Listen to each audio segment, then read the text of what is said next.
దేవుని పిల్లలారా, దేవుడు మనకిచ్చిన ఈ మంచి అవకాశాన్ని బట్టి మరి ఈ అవకాశం ఇచ్చిన కన్న తండ్రైన దేవుడికి కృతజ్ఞతాస్తుతులు చెల్లిస్తూ వాక్యాన్ని వింటున్న మీ అందరికీ కూడా ప్రభువారి పేరట మీ అందరికీ నా వందనాలు. మరి ఈరోజు బైబిల్లో నుంచి కొన్ని సంగతులను, ప్రాముఖ్యమైన సంగతులను వినటానికి, నేర్చుకోవటానికి మనం ప్రయత్నం చేద్దాం. బైబిల్లో వ్రాయబడిన అనేకమైన సంగతులను ప్రతిరోజు కూడా కొన్ని విషయాలను, ఆధ్యాత్మిక జీవితాన్ని బలపరుచుకునే విషయాలు, మన ఆధ్యాత్మిక జీవితాన్ని దైవత్వంలో కట్టుకునే విషయాలు, వాక్యముతో మన జీవితాలని కట్టుకునే విషయాలను ప్రతిరోజు కూడా యూట్యూబ్ ద్వారా మీ దగ్గరికి వస్తుంది. దయతో మీరు వినండి, విని అనేకులకి వినిపించటానికి ప్రయత్నం చేయండి. మరి ఈరోజు బైబిల్లో నుంచి ఒక ప్రాముఖ్యమైన సంగతిని ముందుంచుకొని ఆలోచించటానికి ప్రయత్నం చేద్దాం. ఈరోజు మనిషి మనుగడ భూమి మీద రాక, లేకపోతే జరిగింది, ఈ మనిషి రాక భూమి మీదకి జరిగింది అంటే దేవుని సంకల్పం మేరకు జరిగింది అని మనకు అర్థమవుతుంది. దేవుని సంకల్పం మేరకు దేవుడు మనల్ని కావాలనుకున్నాడంట. మరి ఏ దేవుడు కావాలనుకున్నాడు? యేసుక్రీస్తు కావాలనుకున్నాడా? పరిశుద్ధాత్ముడు కావాలనుకున్నాడా? యెహోవా దేవుడు కావాలనుకున్నాడా? ఈ ముగ్గురిలో ఎవరు కావాలనుకున్నారు? ఈ ముగ్గురిలో ముందుగా థాట్ ఎవరికి వచ్చింది? మీరు బాగా ఆలోచించండి. ఎందుకంటే రకరకాలైన బోధలు, రకరకాలైన ఆలోచనలు మధ్య క్రైస్తత్వము కొట్టుమిట్టుకు ఆడుతుంది.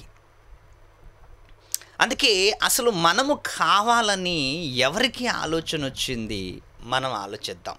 మనల్ని కావాలని, మనము కావాలి అని పరిశుద్ధాత్ముడికి వచ్చిందా? యేసుక్రీస్తు వారికి వచ్చిందా? మరి యెహోవా దేవుడికి వచ్చిందా? ఎవరికి వచ్చింది? ఈ ప్రశ్న మనము ఖచ్చితంగా వేసుకోవాలి. ఎందుకంటే బైబిల్ బోధించింది, బైబిలు 100% రైట్ బోధించింది. కానీ మనిషి దాన్ని అర్థం చేసుకోవటానికి సగం అటు సగం ఇటు ఆలోచనలు కలిగి మనిషి బ్రతుకుతున్నట్లుగా కనిపిస్తుంది. బైబిల్ ఎప్పుడు రాంగ్ ఇన్ఫర్మేషన్ ఇవ్వదు, రైట్ ఇన్ఫర్మేషనే ఇస్తుంది. బైబిల్ ఎప్పుడు నిజాన్ని బోధిస్తుంది, సత్యాన్ని బోధిస్తుంది, ఉన్నది ఉన్నట్లుగా బోధిస్తుంది. మరి ఈరోజు మనము కావాలని ఎవరనుకున్నారు? పరిశుద్ధాత్ముడు అనుకున్నాడా? యేసుక్రీస్తు వారు అనుకున్నారా? మరి యెహోవా దేవుడు అనుకున్నాడా? ఎవరు కావాలనుకున్నారు? ఎవరు కావాలని ముందుగా అనుకున్నారు?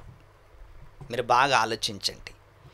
ఈరోజు మరి దేవుళ్ళ పైన కామెంట్లు వేస్తూ, దేవుళ్ళ పైన ఈరోజు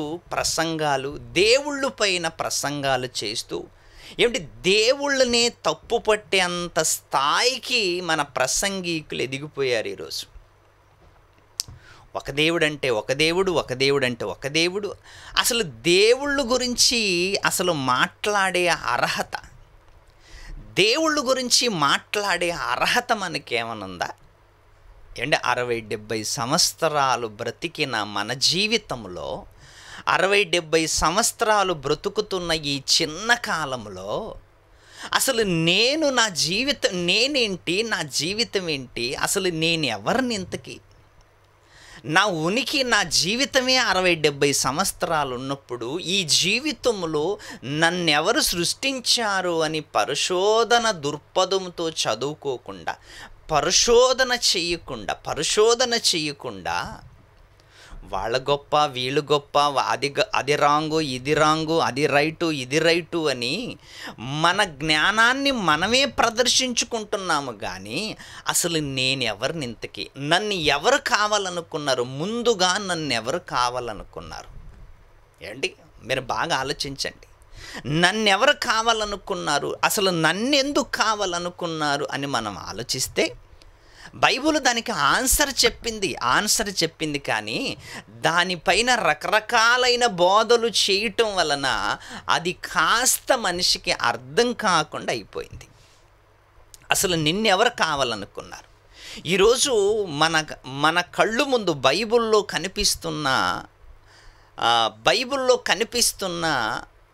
ముగ్గురు శక్తులు ఉన్నారు మన మధ్య. ఒకటి యెహోవా దేవుడు, రెండవది యేసుక్రీస్తు వారు, మూడవది పరిశుద్ధాత్ముడు. ఒకటి యెహోవా అయితే, రెండవది యేసుక్రీస్తు వారైతే, మూడవది పరిశుద్ధాత్ముడు. ఏంటి 1, 2, 3 అని మనము ఇలా క్యాలిక్యులేషన్ చేసుకుంటూ వస్తున్నాము అంటే మీరు ఒక్కసారి ఆలోచించండి. వీళ్ళు ముగ్గురిలో మనల్ని కావాలనుకున్నది ఎవరు? బైబిల్ని అడుగుదాం, బైబిల్ని ఆలోచిద్దాం. మన ఊహాగానాలు పని చేయకూడదు, మన ఊహలు పని చేయకూడదు, మన ఆలోచనలు పని చేయకూడదు. ఎందుకు అంటే ఈరోజు ఈ ముగ్గురిలో బైబిల్లో మనకు కనిపిస్తున్న ముగ్గురు, యెహోవా, యేసుక్రీస్తు వారు, పరిశుద్ధాత్ముడు. ఈ ముగ్గురు మనకు బైబిల్లో కనిపిస్తున్నారు. ఈ ముగ్గురు బైబిల్లో కనిపిస్తున్నప్పుడు ఈ ముగ్గురిలో మనల్ని ప్రథముగా కావాలనుకున్నది ఎవరు? అది తేలిందనుకోండి, అది ఒకవేళ మనకు అర్థమైందనుకోండి, ఓహో నన్ను ఈయన కావాలనుకున్నాడు అని. మరి ఆయన కావాలనుకుంటే ఆయన ఎందుకు కావాలనుకున్నాడో మనకు అర్థమవుతుంది. అదే బైబిల్లో రాయించుంటాడు. మరి మనల్ని ఎవరు కావాలనుకున్నాడు అని బైబిల్లో మనం అడిగితే ఒక మంచి క్లుప్తంగా బైబిల్లో మనకి క్లుప్తమైన వివరణ, క్లుప్తమైన రెఫరెన్స్ అని క్లుప్తంగా మనకు బైబిల్ ఏం బోధించిందో ఒక్కసారి మనం ఆలోచిద్దాం. ఎఫెసీలు రాసిన పత్రిక పౌలు గారు ఎఫెసు సంఘానికి ఉత్తరాన్ని రాస్తున్నాడు. ఎఫెసు సంఘం అంతా కూడా క్రీస్తులోకి రాకముందు అంత అన్య జనాంగం, అన్య దేవతల మధ్య, దేవుళ్ళ మధ్య ఎదిగిన జనాంగం. మీరు బాగా ఆలోచించండి. అన్య దేవతల మధ్య, అన్య దేవుళ్ళ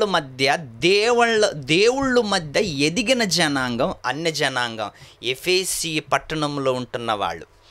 వీళ్ళని పౌలు గారు వాక్యముతో మార్చాడు. వాక్యముతో మార్చిన తర్వాత వాళ్ళకి ఉత్తరాన్ని రాస్తున్నాడు, వాళ్ళకి లెటర్ రాస్తున్నాడు, సంఘానికి లెటర్ రాస్తున్నాడు. ఏమని రాస్తున్నాడో ఒక్కసారి మనం బైబిల్ విప్పి చదువుదాం. ఎఫెసీలు రాసిన పత్రిక 1వ అధ్యాయము 4వ వచనాన్ని చదువుకుందాం. ఎట్లనగా తన ప్రియుని యందు తాను ఉచితముగా, తన ప్రియుని యందు అంటే ప్రియుడు అంటే తండ్రి ఉన్నాడు, కుమారుడున్నాడు. తన ప్రియుని యందు తాను ఉచితముగా మనకు అనుగ్రహించిన తన కృపా మహిమకు కీర్తి కలుగునట్లు తన చిత్త ప్రకారమైన దయా సంకల్పము చొప్పున యేసుక్రీస్తు ద్వారా ఏమంటే బాగా మీరు ఆలోచించండి. యేసుక్రీస్తు ద్వారా తనకు కుమారునిగా, తనకు అంటున్నాడు. మరి తనకు అంటే ఆయన ఎవరు? తనకు కుమారులు కావాలనుకున్నాడంట. ఎవరి ద్వారా? యేసుక్రీస్తు ద్వారా. ఇప్పుడు యేసుక్రీస్తు నాకు కుమారులు కావాలని అనుకోవటం లేదు, ఎవరో ఇంకొక ఆయన కోరుకుంటున్నాడు. బైబిల్లో ఇంకొక ఆయన కోరుకుంటున్నాడు. ఆయన ఎవరు ఇంతకీ? ఇక్కడ ఏమంటున్నాడు? యేసుక్రీస్తు ద్వారా తనకు కుమారులుగా, తనకు ప్రియుని యందు తాను ఉచితముగా మనకు అనుగ్రహించిన తన కృపా మహిమకు కీర్తి కలుగునట్లు తన చిత్త ప్రకారమైన తన చిత్తము సింగిల్గా మనకు వర్డ్ కనిపిస్తుంది ఇక్కడ. ఇంకా సింగిల్ వర్డ్ ఏమిటి? తన చిత్తము. మన చిత్తము కాదు ఇక్కడ. ఇంకా తన చిత్తము అని ఉంది. చూసారా? మన చిత్తానికి తన చిత్తానికి చాలా వ్యత్యాసంగా ఉంటుంది. ఇక్కడ ఏమంటున్నాడు? తన చిత్త ప్రకారమైన దయా సంకల్పము చొప్పున, తన చిత్త ప్రకారమైన దయా సంకల్పము చొప్పున. తన చిత్త ప్రకారమైన దయా సంకల్పము చొప్పున యేసుక్రీస్తు ద్వారా మీరు బాగా ఆలోచించండి, పదాలను ఆలోచించండి. యేసుక్రీస్తు ద్వారా తనకు మనకు కాదు, మీరు బాగా ఆలోచించండి, మనకు కాదు, తనకు కుమారునిగా స్వీకరించుటకై మనలను ముందుగా తన కోసము మన కోసం కాదు. ఒక్కొక్క మాటని మనం ఇక్కడ ఇంకా ఆలోచించగలిగితే సింగిల్ మాట మనకు అనిపిస్తుంది. తన చిత్త ప్రకారము తన కోసము నిర్ణయించుకొని మనము తన ఎదుట అంటే ఎన్ని పదాలు ఉన్నాయి ఇక్కడ. అంటే మనల్ని ఎవరో ఒక వ్యక్తి సింగిల్గా ఎవరో ఒక వ్యక్తి శక్తి కావాలనుకున్నాడంట మనలను. ఎందుకంటే ఈ ముగ్గురిలో మనల్ని ముందుగా ఎవరు కావాలనుకున్నారో మనకు అది తెలియాలి. ఈ ముగ్గురిలో మనల్ని ఎవరు కావాలనుకున్నారో అది తెలిసిందనుకోండి, మిగతా విషయాలన్నీ మనకి ఈజీగా అర్థమవుతాయి. అందుకే మాటికి వచనాన్ని మనం చదవగలిగితే, తనకు కుమారులుగా స్వీకరించుటకై మనలను ముందుగా తన కోసము నిర్ణయించుకొని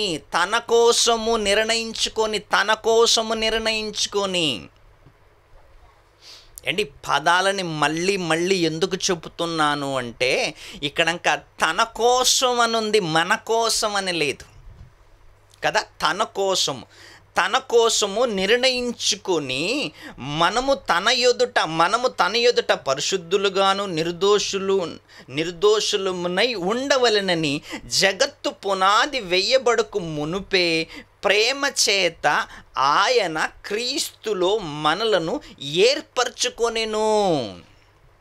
ఆయన మనలను క్రీస్తులో ఏర్పరచుకొనెను. ఆయన అంటే ఎవరైనా? ఆయన వేరున్నాడు, క్రీస్తు వేరున్నాడు. ఆయన వేరు, క్రీస్తు వేరు. ఆయన క్రీస్తులో మనలను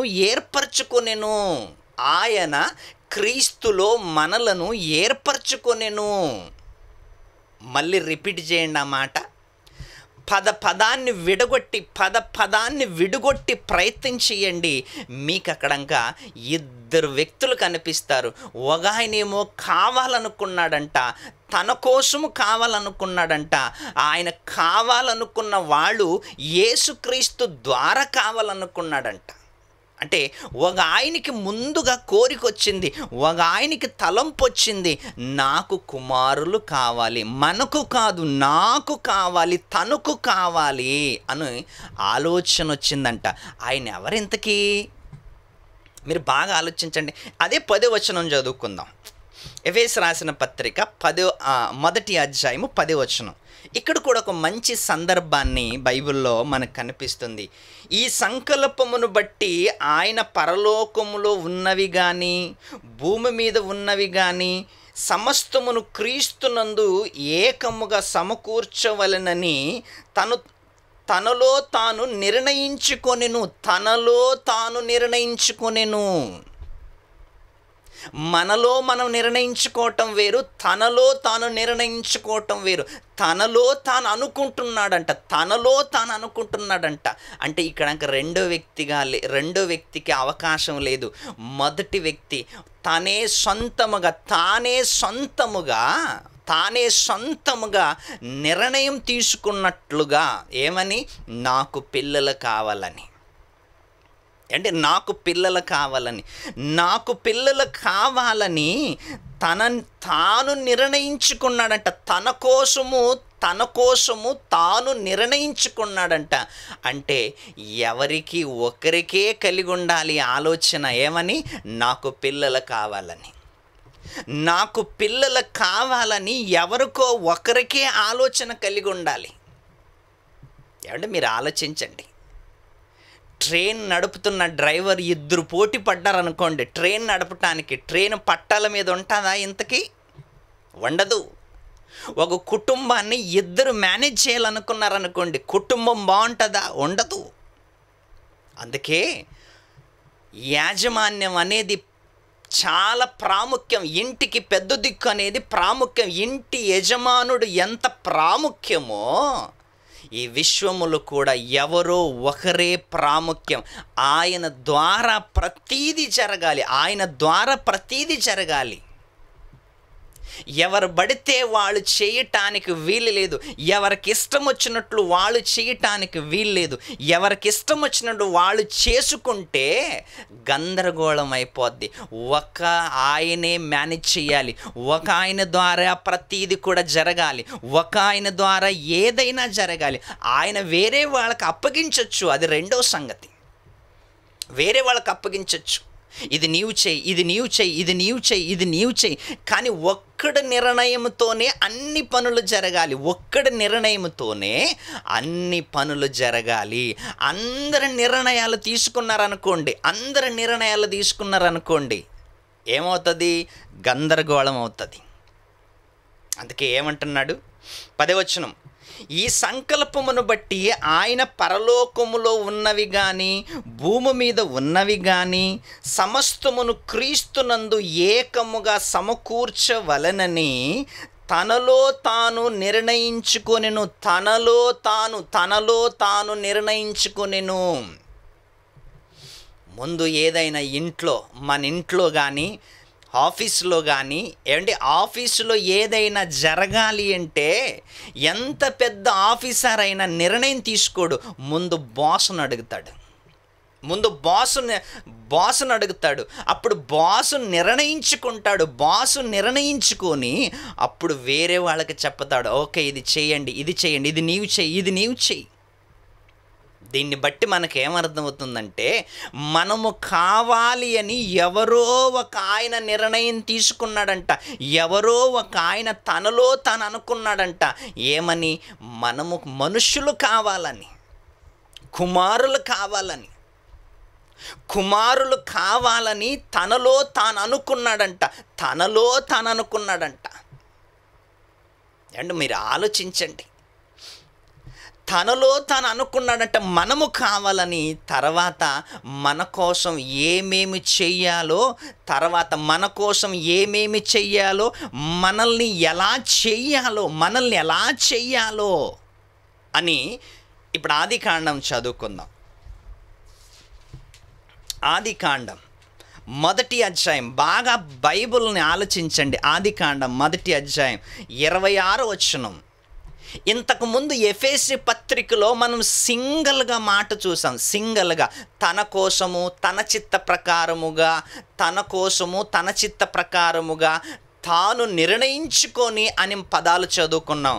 ఆదికాండములో మనము 1వ అధ్యాయము 26వ వచనాన్ని చదువుకుంటే, దేవుడు మన స్వరూపమందు, ఇక్కడ ఇంకా బహువచనాన్ని వాడుతున్నాడు. బహువచనం. దేవుడు మన స్వరూపమందు మన పోలిక చొప్పున నరులను చేయుదము. అక్కడేమో తాను నిర్ణయించుకున్నాడు. తన సంకల్పమును బట్టి తన నిర్ణయాన్ని బట్టి తానే ఆలోచించుకున్నాడు. మనుషులు చేయాలనుకున్నప్పుడు ఎప్పుడు ఆలోచించుకున్నాడు? జగత్తు పునాది వేయబడక మునుపే తాను ఆలోచించుకున్న ఆలోచనలు ఇదిగో ఇప్పుడు బయటపడుతున్నాయి. ఏమని? దేవుడు మన స్వరూపమందు మన పోలిక చొప్పున నరులను చేయుదము. మన పోలిక, మన స్వరూపం అంటే బహువచనం. అంటే ఒకరికంటే ఇద్దరుండాలి, ఇద్దరికంటే ముగ్గురుండాలి. ఎవరున్నారు? మనకి బైబిల్ నేర్పించిన పాఠం ఏంటి? బైబిల్ మనకి బోధించిన బోధ ఏంటి? తండ్రి, కుమార, పరిశుద్ధాత్మ. ఏమిటి? ఈ ముగ్గురున్నారు. ఈ ముగ్గురిలో మొదటిగా మనము కావాలనే ఆలోచన ఎవరికి వచ్చింది? ముగ్గురిలో ఎవరికి వచ్చింది అంటే, ముగ్గురిలో మొదటిగా ఎవరికి వచ్చింది అంటే యెహోవాకి వచ్చింది. ఏమని? నాకు పిల్లలు కావాలి అని వచ్చింది. నాకు పిల్లలు కావాలి. మరి నాకు పిల్లలు కావాలి అనే ఆలోచన నిర్ణయం తను తీసుకున్నాడు కాబట్టి రెండో మాట ఏంటంటే ఇక్కడ మాట్లాడుతున్నాడు, దేవుడు మన స్వరూపమందు మన పోలిక చొప్పున నరులను చేయదము. ఇక్కడ కలుపుకుంటున్నాడు. అక్కడేమో సింగిల్గా నిర్ణయం తీసుకున్నాడు, ఇక్కడేమో కలుపుకొని మాట్లాడుతున్నాడు. ఏమని? మన పోలిక చొప్పున మనము నరులను చేయుదము. మరి అక్కడేంటి సింగిల్గా వాడాడు, అక్కడేంటి సింగిల్గా నిర్ణయం తీసుకున్నాడు? ఎస్, ఎందుకు అంటే ముందుగా మనము కావాలని తండ్రి అయిన దేవుడు నిర్ణయం తీసుకున్నాడంట. యెహోవా దేవుడు నిర్ణయం తీసుకున్నాడంట మనము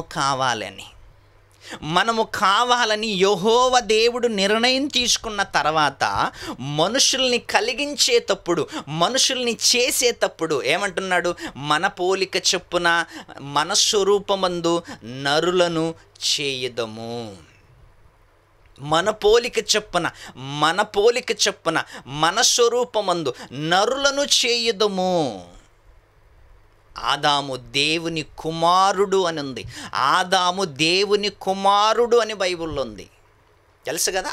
లూకా రాసిన సువార్తలో ఆదాము దేవుని కుమారుడు అంటే ఆదాము దేవుని కుమారుడు. ఆదాముని చేసేటప్పుడు ముగ్గురు కూడా ఆలోచనలు తీసుకున్నారంట. ఆలోచనతో చేశారంట. మన పోలిక మన స్వరూపమందు నరులను చేయదము. నరులు అంటే 10 మంది కాదు, నరుణ్ణి చేయదము. ఒకని నుండి ప్రతి జాతి మనుషులను దేవుడు కలిగించాడు. ఒకని నుండి ప్రతి జాతి మనుషులు. మీరు బాగా ఆలోచించండి. ముందుగా మనము కావాలి అని యెహోవాకొచ్చింది. తర్వాత మనుషుల్ని చేసేటప్పుడు మన పోలిక చొప్పున మన స్వరూపమందు నరులను చేయదుము. చూసారు ఎంత క్లియర్గా బైబిల్లో ఉంది, ఎంత చక్కగా బైబిల్లో ఉంది.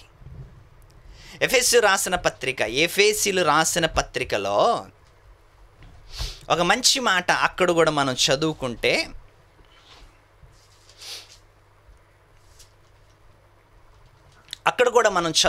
చాలా చక్కటి మాట. 4వ అధ్యాయం, ఎఫెసీయులు రాసిన పత్రిక 4వ అధ్యాయము 5వ వచనం చదువుకుందాం.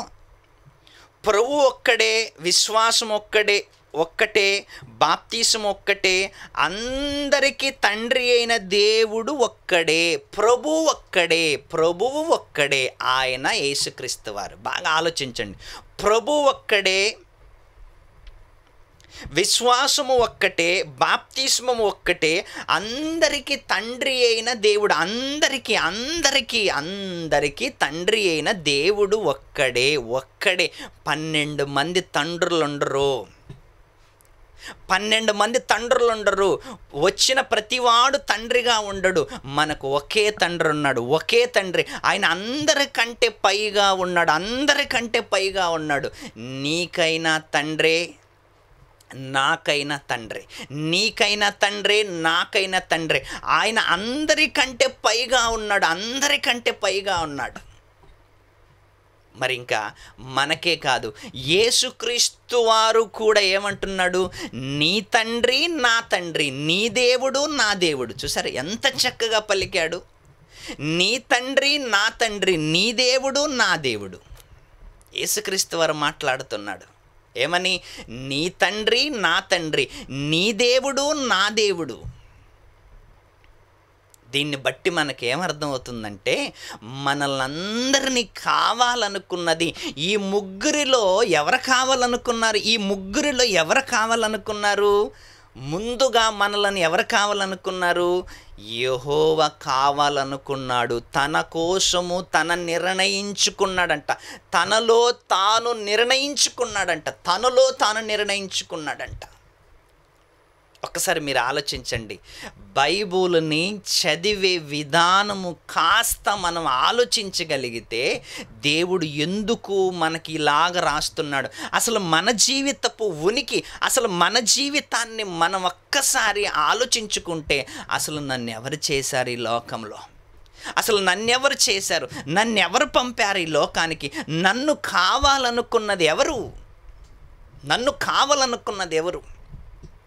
తండ్రి తండ్రిగా ఉన్నాడు, కుమారుడు కుమారుడుగా ఉన్నాడు, పరిశుద్ధాత్మ పరిశుద్ధాత్మగా ఉన్నాడు. ఈ ముగ్గురు ఉన్నారు. ఈ ముగ్గురు వారి వారి పనిలో ఉన్నారు, వారి వారి పనిలో ఉన్నారు. అండి ఒక్కసారి మీరు ఆలోచించండి. ఈరోజు తండ్రి దగ్గరకు వెళ్ళాలి అంటే, తండ్రి దగ్గరికి మనల్ని కావాలనుకున్న ఆయన దగ్గరికి వెళ్ళాలి అంటే డైరెక్టుగా మనం వెళ్ళలేము. మరి ఎవరి ద్వారా వెళ్ళాలి? ప్రభు అయిన యేసుక్రీస్తు ద్వారా వెళ్ళాలి. ఎవరి ద్వారా వెళ్ళాలి? ప్రభు అయిన యేసుక్రీస్తు ద్వారా వెళ్ళాలి. మరి పరిశుద్ధాత్మ మనకి సహాయము చేస్తున్నాడు, పరిశుద్ధాత్మ మనకి సహాయం చేస్తున్నాడు, మనకి ఆదరణకర్తగా నిలిచాడు.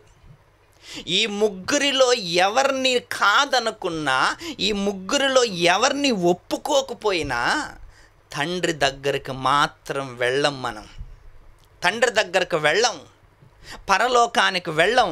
అసలు మనము దేవునికి సంబంధికులమే కాదు, ఈ ముగ్గురిని మనము ఒప్పుకోకపోతే, ఈ ముగ్గురిని మనము జ్ఞాపకం చేసుకోకపోతే, ఈ ముగ్గురు గురించి మనం ఆలోచించకపోతే, ఇందులో ఎవరు మిస్ అయినా మనం వెళ్ళేది నరకానికే. ఎవరు మిస్ అయినా.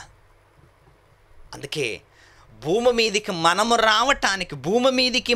రావటానికి ప్రధానముగా మనల్ని కావాలనుకున్నది ఎవరు అంటే, ఇదిగో యెహోవా అని మనకు బైబిల్ బోధిస్తుంది. ఇంకొక మాట చదువుకుందాం.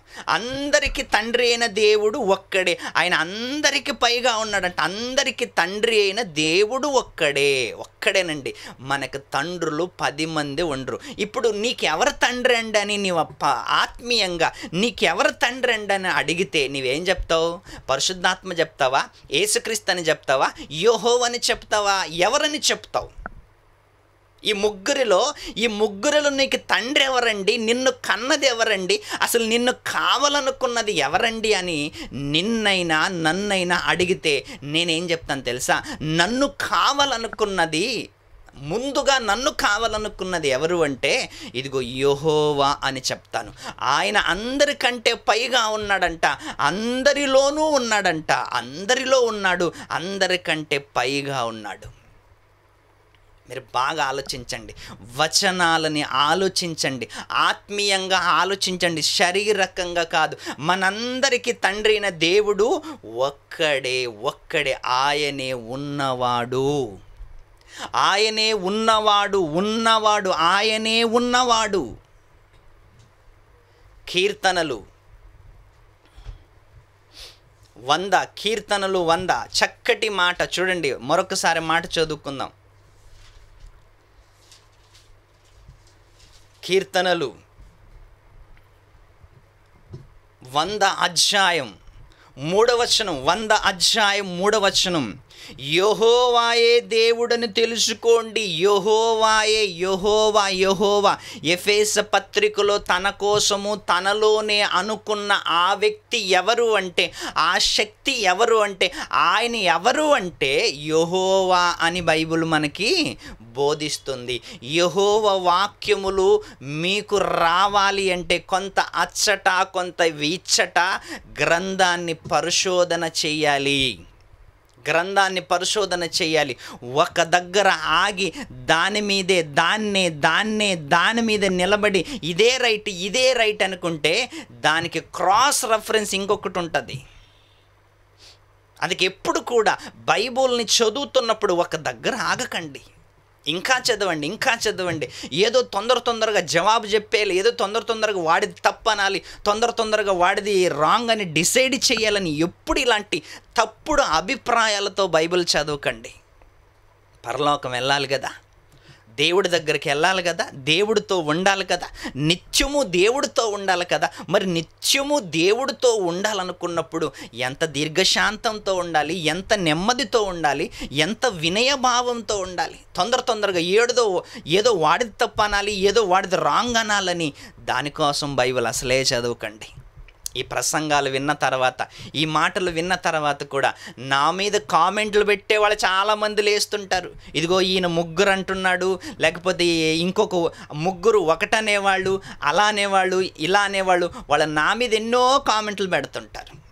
నేను నా సొంత విషయాలు ఏమి చెప్పలేదు. ఇదిగో బైబిల్లో ఉన్న దాన్నే చెబుతున్నాను. ఒకవేళ నేను తప్పు, నేను రాంగ్ కావచ్చు, కానీ బైబిల్ ఎప్పుడు రాంగ్ కాదు కదా. బైబిల్ ఏమంటుంది?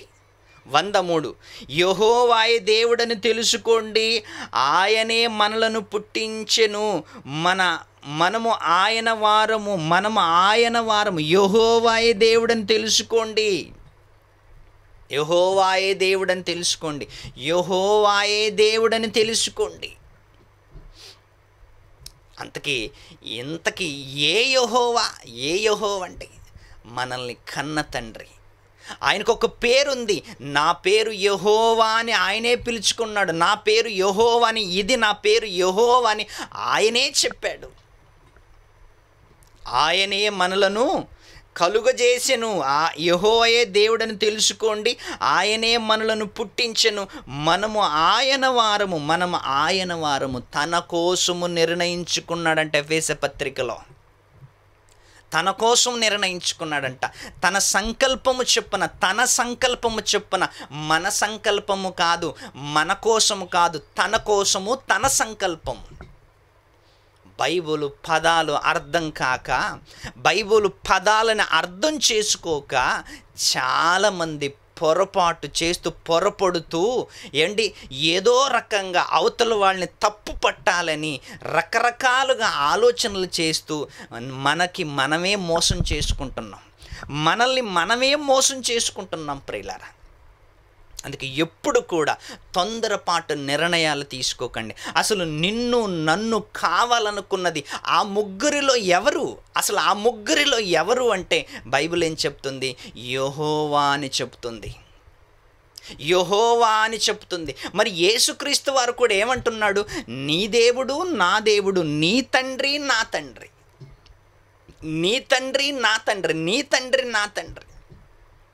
తండ్రి అనగానే, తండ్రికి కుమారునికి బంధం అనగానే రకరకాలుగా మీరు ఆలోచించకండి. తండ్రి బంధం అంటే అది, కొడుకు బంధం అంటే ఇది, తండ్రి కొడుకులంటే ఇలాగుంటుంది అలాగుంటుంది. లేనిపోని మాటలు ఊహాగానాలతో చెప్పకండి. బైబిల్ ఏమన్నది? నా కుమారుడు, ఇదిగో ఈయనే నా ప్రియ కుమారుడు, ఈయనెందు నేను ఆనందించుచున్నానని తండ్రి యేసుక్రీస్తు వారి గురించి అంటున్నప్పుడు యేసుక్రీస్తు వారు ఏమంటున్నాడు? ఇదిగో నా తండ్రి అంటున్నాడు. ప్రాణం విడిచేటప్పుడు కానీ, సేవ చేసేటప్పుడు కానీ, తండ్రి నా ఆత్మను నీ చేతికి అప్పగిస్తున్నాను, నా తండ్రి పనుల మీద ఉండాలని మీరు ఎరుగరా? నా తండ్రి చిత్తము నెరవేర్చుటకు నేను వచ్చితిని. లోకాలు పుట్టక ముందు తండ్రి నీ యొద్ద లోకాలు పుట్టక ముందు తండ్రి నీ యొద్ద నాకు ఏ మహిమ ఉండెనో ఆ మహిమతో నన్ను ఇప్పుడు మహిమపరచు. అంటే ఈ ముగ్గురిలో మొదటిగా మనల్ని కావాలనుకున్నది ఎవరు అంటే ఇదిగో యెహోవా అని బైబిల్ చెబుతుంది. ఆ యెహోవా ఎవరు అంటే కన్న తండ్రి అని చెబుతుంది. అందుకే యేసుక్రీస్తు వారు ఏమంటున్నాడంటే, శిష్యులతో ప్రార్థన చేస్తూ పరలోకములున్న మా తండ్రి అని ప్రార్థన చేయండి. ఎందుకంటే మీ తండ్రి నా తండ్రి పరలోకములో ఉన్నాడు. మీ తండ్రి నా తండ్రి పరలోకములో ఉన్నాడు. ఆ పరలోకములో ఉన్న మన తండ్రి మీ తండ్రి, చివరికి నా తండ్రి కూడా. ఏంటి, ఒకవేళ యేసుక్రీస్తే నా తండ్రి అంటున్నాడంటే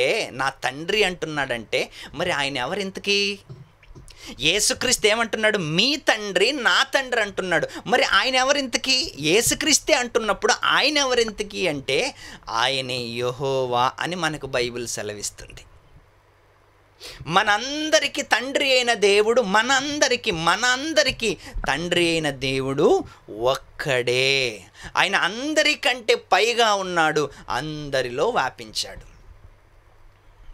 అంటే ఇలాంటి మాటలు ఇంకా ఎన్నో విషయాలు మనం తెలుసుకోవాలి. ఎందుకు అంటే ఎవరో మాటలు విని, ఎవరో చెప్పిన దాన్ని విని కంఠస్థం చేసుకొని అవతలోళ్ళకి వెళ్ళి అదే చెప్పకుండా బైబిల్ మనకి ఏం చెప్తుంది, బైబిల్ మనకి ఏమి నేర్పిస్తుంది, బైబిల్ ఏమి నేర్పిస్తుంది, మనకేమి నేర్పిస్తుంది, బైబిల్ మనకి ఏమి నేర్పిస్తూ మనం ఏమి నేర్చుకుంటున్నాం. అందుకే ఈ ముగ్గురిలో నిన్ను నన్ను కావాలనుకున్నది ఎవరు, నిన్ను నన్ను సృష్టించింది ఎవరు, నిన్ను నన్ను కలుగజేసింది ఎవరు, నిన్ను నన్ను కోరుకున్నది ఎవరు అంటే యెహోవా అని బైబిల్ మనకి బోధిస్తుంది ప్రియులారా. యెహోవా అని మనకు బోధిస్తుంది. చివరికి యేసుక్రీస్తు వారు కూడా నా తండ్రి నా దేవుడు అంటున్నాడు. ఒకసారి మీరు ఆలోచించండి. బైబిల్లో ఇంత చక్కటి వివరణ మనము నేర్చుకుంటున్నప్పుడు, ఇంత చక్కటి వివరణ మనం ఇస్తున్నప్పుడు నిజంగా ఎందుకు సమాజం మరి ఆలోచించటం లేదు? ఆలోచించాలి కదా. ఆలోచించి అవును మరి ఇందులో ఇలాగుంది, ఇందులో ఇలాగుంది, ఇందులో ఇలాగుంది, ఏది మనం నమ్మాలని కాస్త ఆలోచిస్తూ నిర్ణయం తీసుకోవాలి. గుడ్డిగా ఎవరు నిర్ణయం తీసుకోకూడదు. ఎందుకు అంటే దేవుడు మనకిచ్చిన ఈ మహాజ్ఞాన గ్రంథం 2 అంచులు గల ఖడ్గం. ఈ ఖడ్గాన్ని, ఈ గ్రంథాన్ని ఆలోచిస్తున్నప్పుడు చాలా సున్నితంగా పదాలను విడదీసుకుంటూ చక్కగా మనం ఆలోచించగలిగితే నిజంగా అందులో ఉన్న ఎన్నో సంగతులు మనకి దేవుడు అర్థం చేయిస్తాడు. ఒకసారి ప్రశ్న వేసుకోండి. నన్ను నిన్ను కలుగు చేసినది ఎవరు, నన్ను నిన్ను ముందుగా కావాలనుకున్నది ఎవరు అని బైబిల్ని అడిగితే చక్కగా మనకి ఆన్సర్ ఇచ్చింది. చూసావా? యెహోవాయే దేవుడని తెలుసుకోండి. ఆయన మనలను పుట్టించెను, మనము ఆయన వారము. ఎఫెసు పత్రికలో తన కోసము నిర్ణయించుకున్నాడంట, తన చిత్త ప్రకారముగా తన కోసము నిర్ణయించుకున్నాడంట. అందుకే యేసుక్రీస్తైన పరిశుద్ధాత్ముడైన తండ్రి అని పలకరిస్తున్నారు అంటే, తండ్రి అని పిలుస్తున్నారు అంటే ఆ తండ్రి ఎవరో కాదు, యెహోవా అని ముందుగా మనం అర్థం చేసుకోవాలి. ఇంకా అనేకమైన సంగతులు వచ్చే భాగంలో మాట్లాడుకుందాం.